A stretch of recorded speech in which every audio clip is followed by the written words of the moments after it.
right, hi guys. Good afternoon. Good afternoon. Okay, good. So, on behalf of NCTC's Advocating American Education and Empowerment Program, we welcome you to our Masculinity Forum, Generational Differences. And so we're going to address, well, let me start over. This forum is a sequence of some other forums we have had prior to this one. And so we're going to address the issues of masculinity in urban areas and how that masculinity is perpetuated through media, different things like that. So we have here Robert Fontenot, who is going to be SOP's president this coming January. So we also have Emmanuel Jones, who is our sergeant at arms. Okay, so let's all welcome them and give them a round of applause. And also we have Kevin Clark. Kevin Clark, can you come on up? Okay. I've had the pleasure of having a class with him. It's a really sharp guy. Thank you. All right, so we're going to get started. The food will be arriving shortly, so let's get comfortable and ready to start.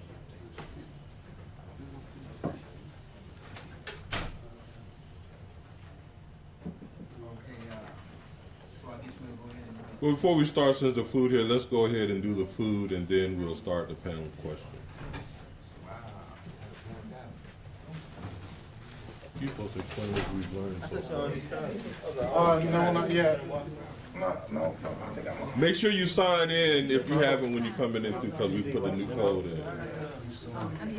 Swipe or sign, Doc? Slide your card. even if you already get early. Oh, this is for I changed the code. Earlier Yeah. today, I need to do it again for this. Yeah, if you signed in earlier, you do got to sign in. Hey, watch it, You said the N-word, brother. No, I did. You did. No, I did.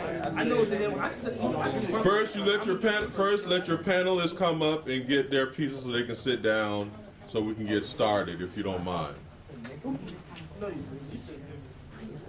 Oh, who said it? You know, there's like a two pieces rule. oh, you know what? I'm just going to put it on the table. Maybe we should stipulate. Just leave on one table. That way, everybody can just walk through, bro. My bad, bro. I'm sorry. You got hand sanitizer? Yeah, right here. No, I'm not. Actually, it's Robin's annual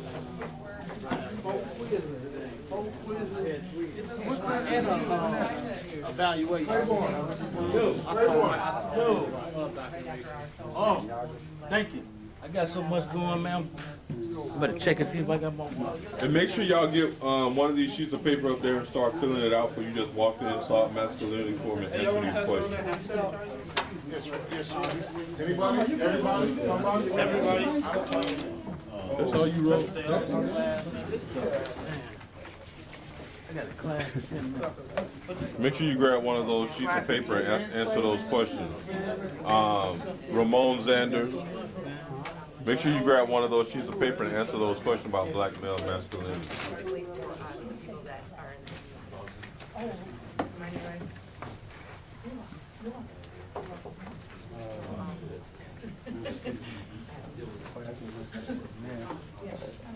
Can you pause it? No, we can't. Just when get all this stuff out of the car. That's just one of the steps that they have. Good to see you. Good to see you. Good to see you. We got 4 days, so we should be.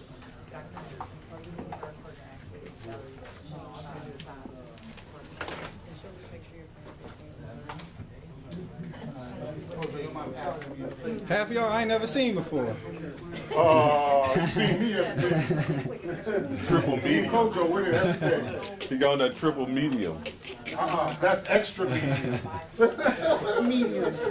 You know what? Don't even worry about it. You look good, brother. That's what I'm talking about. Ain't stopping nothing. Hey. My phone ain't ringing less. Right.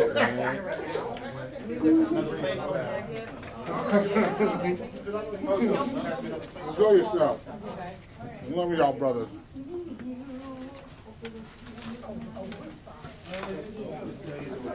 Oh, Lewis. Try that one. Which one is that? Roasted with the roasted peppers on it. What is this? Now we've got white sauce, chicken, onion, and green pepper.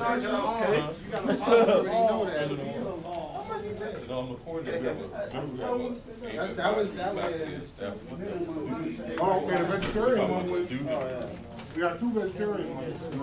Supposed to be 2 minutes. There's two vegetables. I don't do veggie, I do meat. I'm a meat man. I'm like that caveman a long time ago. I'm meat.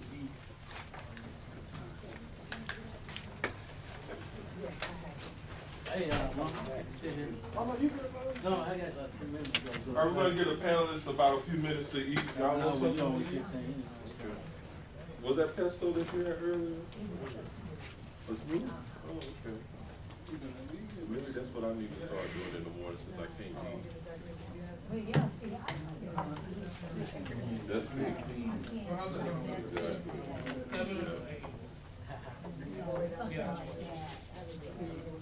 Good selection. Good minds. Put it all together. You try the chicken one? That one's gonna I be know, I just get I don't have time to, yeah. I get tired. Don't want to tease. No, my bad.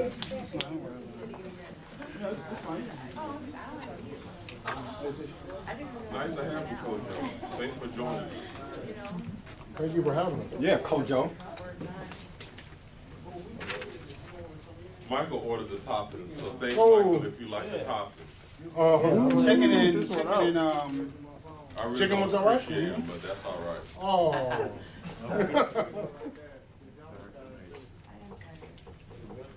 The spell. I can't take all the credit. Emmanuel helped me and so did Louis. Louis helped? Really? You can tell the brothers are satisfied. Money eating, they get quiet. Okay. I ain't never quiet. Definitely not you. You're a mile away.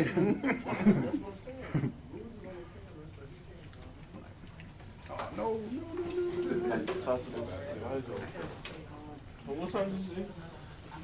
All right, Ramon and Ronnie, hurry up.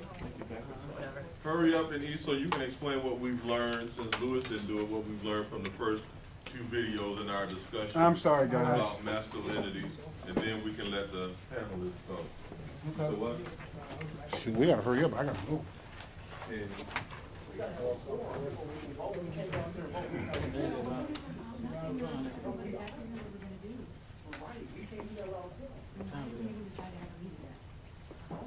These two sisters, man. They was like, where the pizza's going? I said, damn, you didn't even ask where the brothers that was carrying the pizza going. Damn.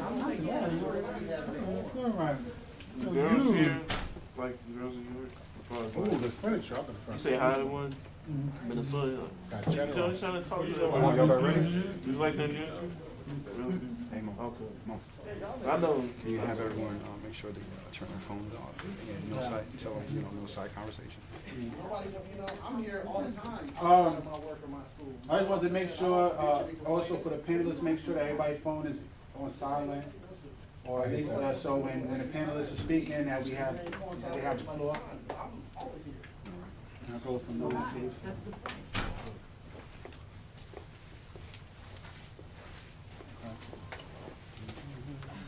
can go first. First, you said the first 2 that we, yeah. Y'all can do it now and come back to eat, or I can do it now, that's cool. Yeah, so we get started. now you got 2 vegetarian pieces. We only got 1 person in here to do vegetarian. One vegetarian pizza's almost gone. You vegetarian? Oh. Who's vegetarian? No, I heard Louis tell me to order 2, and I like. Well, there she. That's a vegetarian right there. The pizza's good too. Y'all won't miss it. Not for one meal.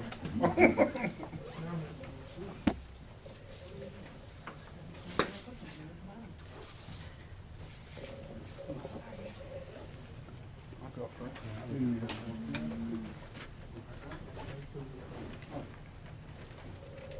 Run. Hey, Dr. Mackey? Run. explain what we learned so far. Hey, what time is it, sir? 5:30. Y'all messing up. I gotta get going. I wanted to leave. I wanted to catch some of this form now. Yeah, we're about to start right now.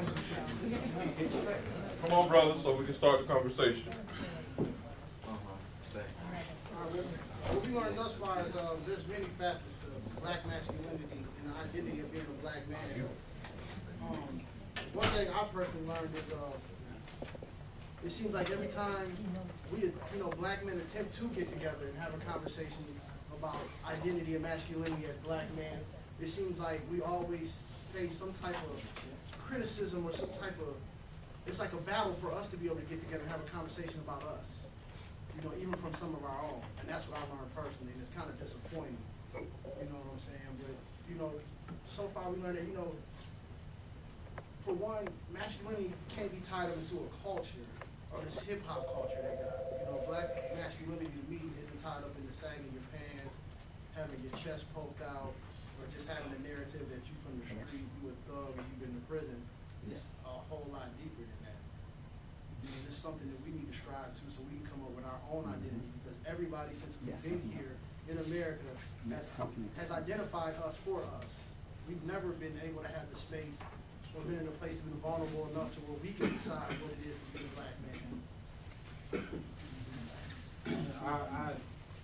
I would definitely have to agree a lot with the brother Ronnie has said in regards to the previous two forums that we had on this topic. And me personally, I understand that masculinity has turned into a culture that sort of allowed us to feel that the way you express how you feel, even if it's through love, is through still a form of like aggression and how hard or the way you walk or even the way you look at someone. So it's been this circumstance, if you're trying to break down what masculinity is, and it's because something's missing, and we've tried to compensate for what has been missing in a lot of minorities, families. If it's the father, if it's lack of education, it's just this whole aggression and this whole idea that this is the way that we need to be to survive. And when we understand, I think when we understand that masculinity is only a form of what you're subjected to, and that you can break that, then I think we will be on the right path to understand that this is something that's not, that's not a part of us. You understand the role, even the idea they talked about the man having to be the provider and the person that you had that whole idea. You the man, you got to figure it out, and it also puts this burden on you as a child when you get older. That that's just that whole idea of as a man, as a boy turning into a man. That's your whole mission as a human being, is to be that provider. You understand what I'm saying? Or to be the hunter or whatever you like to manage it as. But it's been a real interesting experience because these documentaries allowed us to be able to really look at each other and say, man, like, is this really what we're doing? So I found them good, and I really think that you guys, when you see them and hear these brothers' experiences, that you'll get something out of it. So. All right. In the last one, we had a brother. We were watching the documentary, and there was a brother on there who was from the LGBTQ community, and the comment he made shook me personally, because he was like, because I like to sleep with a man, does that make me less than a man? And when he said it, it resonated with me, because until he said that, I wasn't realizing I was acting like, I was thinking like this. That this was my idea, that a man was less than a man based on his sexual preference. You know what I'm saying? And that's tied up in the black male identity and masculinity. Because how can I demasculate another man based on his own personal decisions? How can I make him less than a man because of what he decides to do in his personal life? It has to do with whether he creates where he does. That's what a man does. We create where we go. We help. We build. If this man is building and creating, how can I demasculate him? I'm just reoppressing somebody that's oppressed. So, I hope, all you brothers get something up out of it. All right. Yes, sir. Thank you. Thank you. Sorry. I gotta go. My ride's coming. See you soon. Okay, first of all, again, allow me to introduce myself. I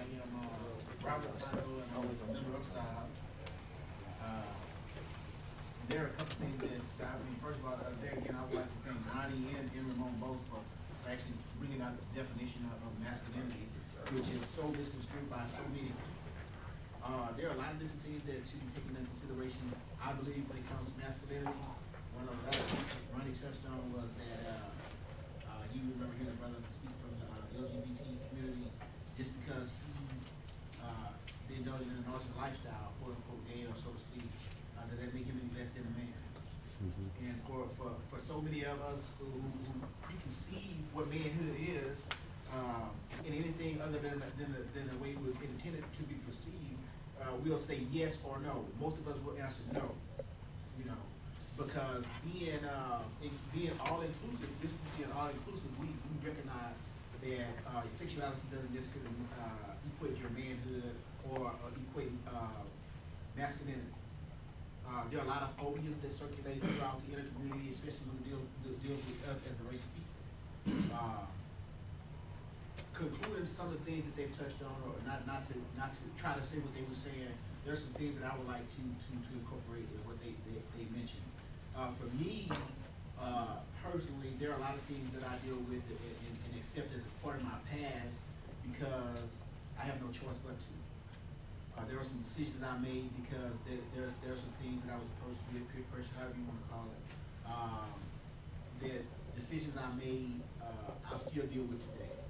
Being a multiple felon, being a multiple ex-felon, being in prison 4 times, you know, because of the decisions I made that I thought would make me a better man, or make me a more acceptable man, or to prove my masculinity throughout the community.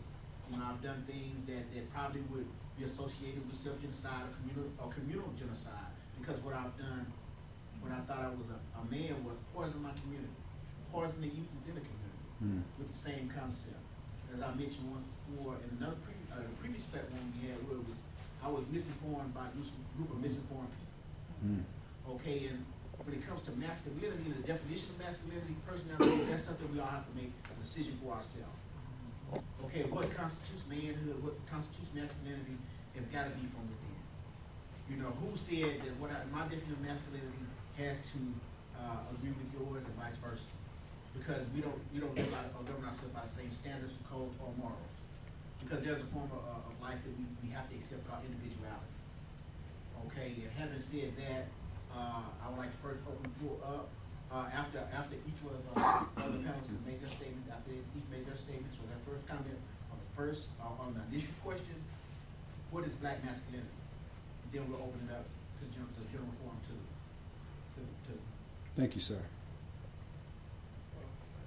Greetings, my name is Emmanuel Jones, and the question is, what is black masculinity for me as an individual?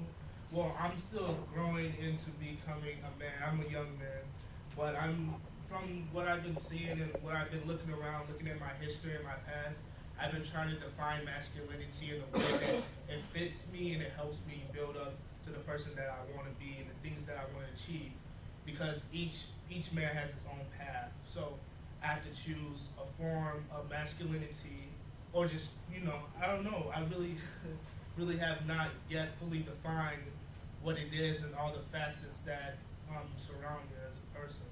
So. Yeah. Thank you, man. My name is Kevin Clark.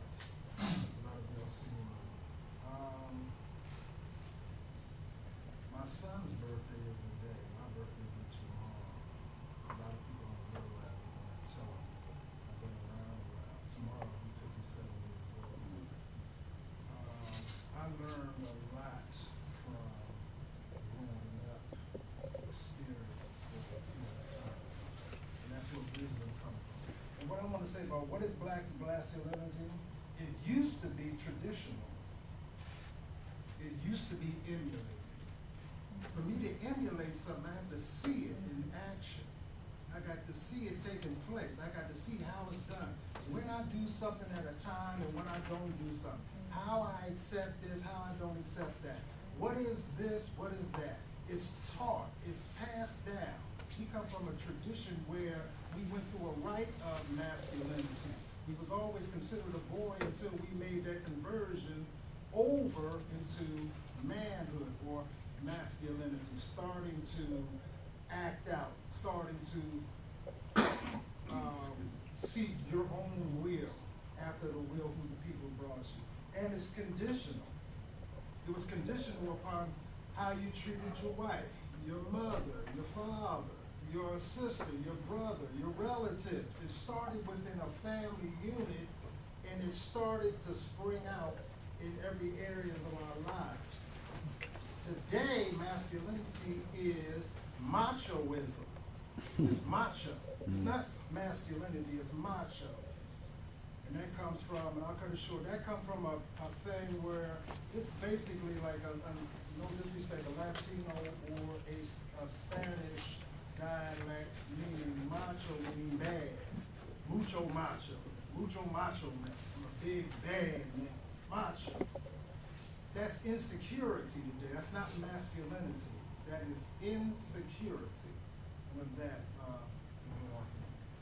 But let me ask this question: do you think that we can talk about the machismo that is in the Latino community, but a lot of things that we don't talk about in the United States that has created this masculine, especially among African American males, and not only the media or hip hop, but this is the sexualization of the African American man that has been around. And what does it mean when your sexual prowess becomes the defining thing in which the dominant society began to define you by because you're a hard worker?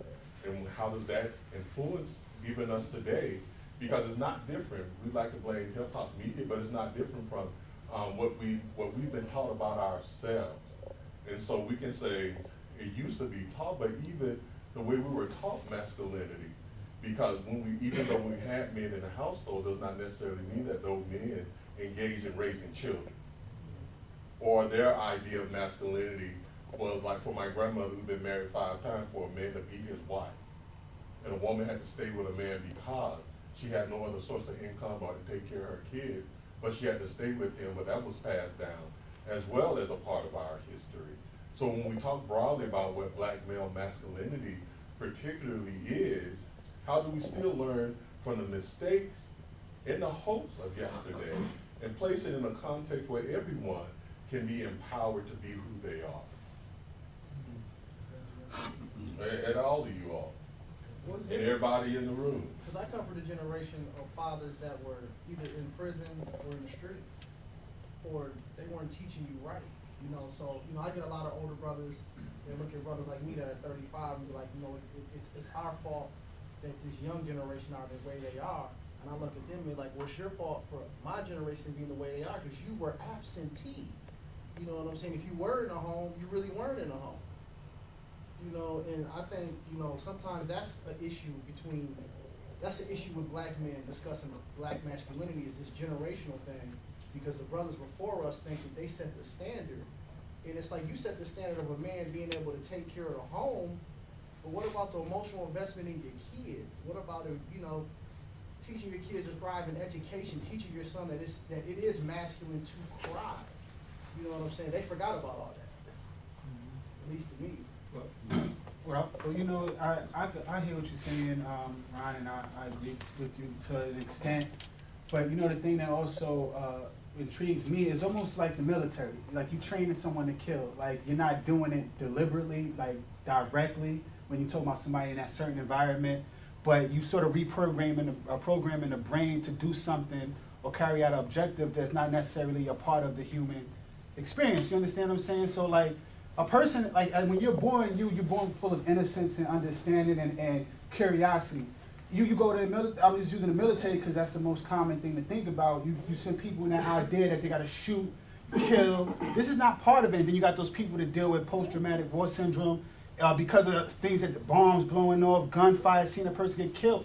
It's almost the same process with somebody in an environment where they got to sell drugs, got to shoot somebody so they won't get killed. It's that whole process of having to program a person's brain to be somebody they not. So when you're looking at masculinity and stuff, it's like you reprogramming the brain to like have this way of thinking that it almost is natural.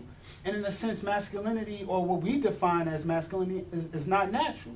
Who has the biggest muscles, or and that idea of that deals with masculinity, or how deep your voice is, or the colors you choose to wear. It's this whole idea since you were even a child, like you've been programming them to actually believe that that is part of who you are, you know, and it just bugs me because after understanding this and talking to people that really try to break this down, or people that have different opinions, I'm not going to tell my son that it's not okay to cry, or I'm not going to tell my son if you, for some strange reason, don't want to pick up a basketball, is that a bad thing? Nah, it don't change that he's going to go a different direction, and if he does, it ain't going to change how I feel towards my son either way. It's just like, you know, it's harder because I was taught like that, to think that, you know, you got to walk a certain way, and if you, you know, walk with your head down, this whole idea. So it's like you have to figure out, even in your own self, and try to pull that apart to say, you know what, that's not even who I am. So how can I teach that to somebody else? How do I do it? How do I put past the fact that I'm like this right now, and I'm working on it to make sure somebody else don't go through that process? And that's been the problem. And you know what, that's a really valid point that you made. And what I'm focusing on, or what you just spoke about, was identity in relation to masculinity. Question that so many of us need to ask our questions. Who am I? Who am I? Not only as biologically who I am according to who my parents made me, or who I'm association with because of the generational line that connect. But who am I? Who am I in the form of a man? What defines masculinity? I remember in the process of me living a wayward life, I asked a man owed me money for something that I gave him, and he didn't have it. So I asked him to relieve himself of everything he had at that particular point. He said no. And I asked the man, did he know who I was and what I would do? He said, brother, I know who you are. He said, but the problem is nobody ever told you who you are.